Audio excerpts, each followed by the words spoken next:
Good morning, viewers. Now let us see the lesson poem A Father to His Son, written by Carl August Sandburg.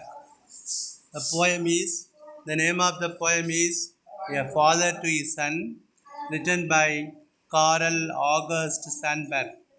A father sees his son.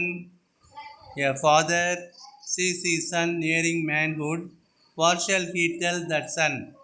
Life is hard, be still, be a rock.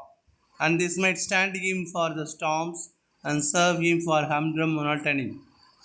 இந்த poem பேர் வந்து a father to his son. அப்பா வந்து ஒரு மகனுக்கு எழுதக்கூடிய ஒரு advice, அறிவுரை. In this poem a father tax to his son. அப்பா வந்து பையன்கிட்ட பேசுகிறாரு. பையன் என்னன்னா இவ்வளோ நாளாக சின்ன பையனாக இருந்தான். இப்போ அவன் வந்து என்ன ஆகிட்டான்னா மேன்ஹுட், ஒரு முழு வளர்ச்சி அடைந்த ஆண்மகனாக மாறிவிட்டான். A father sees his son nearing மேன்ஹுட்னா முழு ஆம்பளையாக மாறிவிட்டான். அதாவது மீசையெல்லாம் முளைச்சிருச்சு. A father sees his son nearing manhood. ஒரு அப்பா வந்து தனது மகனை பார்க்குறாரு. What shall he tell that son? பையனை பார்த்து என்ன மாதிரியான அறிவுரை சொல்ல போகிறார் அப்படின்னா, life is hard, be steel, be a rock. வாழ்க்கை என்பது ரொம்ப கடினமானது. நீ மனதை வந்து எக்கை போல மாற்றிக்கொள், ஒரு பாறையை போல மாற்றிக்கொள் அப்படின்னு அறிவுரை சொல்கிறார். In this poem a father advices his son. ஒரு அப்பா வந்து தன் மகனுக்கு அறிவுரை சொல்கிறாரு. அந்த பையன் என்ன கண்டிஷனில் இருக்கான்னா, he is nearing he's manhood, அதாவது முழு வளர்ச்சியடைந்த ஆண்மகனாக மாறிட்டான். சின்ன பையனாக இருந்தால் அடித்து திருத்தலாம். பெரிய பையனானதுனால அவனுக்கு வந்து, அதாவது நம்ம அப்பாவுக்கெல்லாம் வந்து பையன் வந்து பெரிய பாலாடினா வயிற்றில் வந்து புளி கரைக்கும். ஏன்னா எந்த கடைக்கு போவானோ, என்ன பண்ணுவானோ, என்ன கெட்ட பழக்கம் பண்ணுவானோன்னு. அதே மாதிரி இந்த அப்பாவுக்கு வந்து ஒரு பயமாக இருக்குது. தன்னை போல் தான் பையனும் ஏமாந்துடக்கூடாது, தன்னை போல் தான் பையனும் வாழ்க்கையில் தோத்துறக்கூடாது அப்படிங்கிறதுக்காக இது அட்வைசஸ் இஸ் சன். அது what shall he tell that son? தனது மகனுக்கு என்ன அறிவுரை சொல்லுவார்? என்ன அறிவுரை சொல்கிறாருன்னா, life is hard, be steel. Steel தான் இரும்பை விட ஒரு பலமான ஒரு பொருள், எக்குன்னு சொல்லுவாங்க. பி ஸ்டீல், நீ வந்து ஒரு இரும்பை போல இரு. பி அ ராக், ஒரு பாறையை போல இரு. மனசை வந்து கல் மனசாக்கிக்கப்பா அப்படின்னு பையனை பார்த்து அவர் அறிவுரை சொல்கிறாரு. அப்படி இருந்தால் தான், ஏன் இப்படி பண்ணிக்கணும்? ஏன் மனசை வந்து நம்ம கல்லாக்கிக்கணும்? ஏன் வந்து இரும்பாக மாற்றிக்கணும்? ஏன் பாறையாக மாற்றிக்கணும்னா, வாழ்க்கையில் வந்து எப்படி இருக்குது, லைஃப் எப்படி இருக்குன்னா, this might stand him for the ஸ்டார்ம்ஸ்னா புயல், அதாவது வாழ்க்கையில் அடிக்கக்கூடிய புயல்களை சொல்கிறார். And serve him for humdrum monotony and guide him among sudden betrayals. நண்பர்கள் வந்து திடீர்னு ஒன்று காட்டி கொடுப்பாங்க. பிட்ரேயல் அப்படின்னா பிரீச் ஆஃப் ஃபெய்த், அதாவது நம்ம ஒருத்தர் மேலே நம்பிக்கை வச்சுருக்கோம், துரோகம் பண்ணுறது தான் பிட்ரே அப்படின்னு சொல்கிறது. பிட்ரே எல்லாம் காட்டி கொடுக்கறது. அப்போ நம்ம நண்பர்கள் வந்து நம்மளை காட்டி கொடுப்பாங்க. அதுக்கு ஏற்றாற்போல் நீ எப்படி இருக்கணும்? மனசை வந்து நீ கல்லாக மாற்றிக்க, பாறையாக மாற்றிக்க அப்படின்னு சொல்கிறாரு. And tighten him for slack moments. ஸ்லாக்னா கொஞ்சம் வீக் மூமெண்ட்ஸ். நம்ம வந்து எப்போ தப்பு பண்ணுவோம்னா நம்ம வீக்காக இருக்கும்போது தான். ஸ்லாக்னா ரொம்ப கவனம் செலுத்தாமல் இருக்கிறது. ஆனால் அதே சமயத்தில் அடுத்த ஸ்டான்ஸெல்லாம் அவர் மாற்றுறார். Life is a soft loam. வாழ்க்கைங்கிறது ஒரு ஃபெர்டைல் சாயில், ஒரு வளமான ஒரு மண் மாதிரி. Life is a soft loam, be gentle, மென்மையாக இரு அப்படிங்கிறாரு.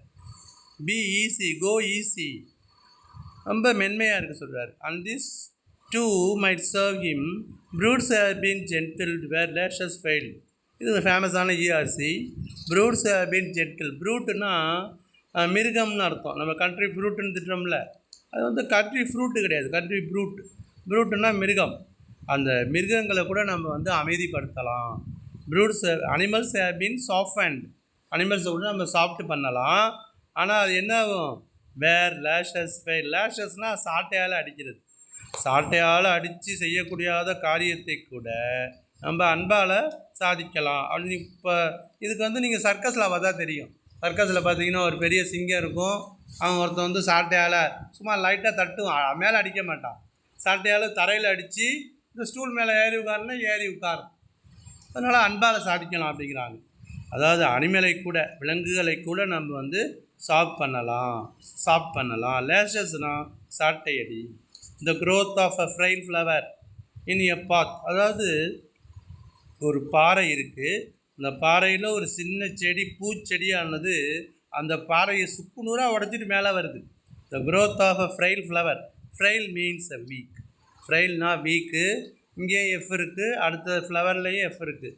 இது வந்து அலிட்ரேஷன் சொல்லுவாங்க. ஃப்ரைல் ஃப்ளவர் இதுக்கு வந்து எஃப். இது வந்து alliteration. Frail flower in a பாத் அப்பு. ஒரு பலவீனமான பூவானது அது வளரும்போது அந்த பாறையை உடைத்து ஷட்டர்டுனா ப்ரோக் இன்டு பீசஸ், சின்ன சின்ன பீஸாக நொறுக்கிட்டு போகுது. அப்போ அவ்வளோ பவர் அதுக்கு இருக்குது. அதனால் நீங்கள் அன்பாக இருங்க, ஜென்டிலாக இருங்க, மென்மையாக இருங்க அப்படின்னு சொல்கிறாரு. ஷட்டர்ட் அண்ட் ஸ்பிளிட்னாலும் உடைக்கிறது தான். ஏ rock. A tough will comes, so does desire, so does a rich soft wanting, so does rich soft wanting, without rich wanting nothing arrives. அதாவது நம்ம பணம் இல்லாமல் எதையுமே சாதிக்க முடியாதுன்னு சொல்கிறாரு. வித்தவுட் ரிச்னா without money nothing can be achieved. Tell him, அவன்கிட்ட சொல்லு, நீ பணத்தையே நீ நான் நினச்சிக்கிட்டு இருக்காத, அதிகமாக பணத்தை நீ சேர்த்தின்னா. முதல்ல என்ன சொல்கிறாரு, பணம் இல்லாமல் ஒன்றும் சாதிக்க முடியாதுங்கிறாரு. ஆனால் அதே அடுத்த வரியில் அதிகமான பணம் வந்து மனிதனை உயிருடன் வாழும்போதே கொன்றுவிடும். அதான் நடைப்பிணத்துக்கு சமங்கிறார். அதிகமாக பணம் வச்சுக்கிறவன் வந்து ஒரு நடைப்பிணத்துக்கு சமம். அவன்கிட்ட வந்து மனித குணமே இருக்காது அப்படிங்கிறார். தெலுங்கின் too much money has killed men and left them dead years before burial. புதைக்கிறதுக்கு முன்னாடியே அவன் செத்துட்டான் அப்படின்னு என்ன அர்த்தம்னா, உயிர் வாழும்போதே இறத்தல். அதாவது இந்த டிஎஸ் டெட்லாம் ஒரு கருத்து சொல்லுவாங்க, life in death and death in life. அதாவது இப்போ லைஃப் இன் டெத்துனா இறந்த போதும் உயிர் வாழ்வது, அது வாழ முடியாது. இப்போ நம்மலாம் எப்படி இருக்கோம்னா, சும்மா பேரளவில் ஒரு மனுஷனாக இருக்கும். அதை என்னன்னு சொல்கிறதுனா லைஃப் டெத் இன் லைஃப் அல்லது லைஃப் இன் டெத். அதாவது நடைப்பினம் போல்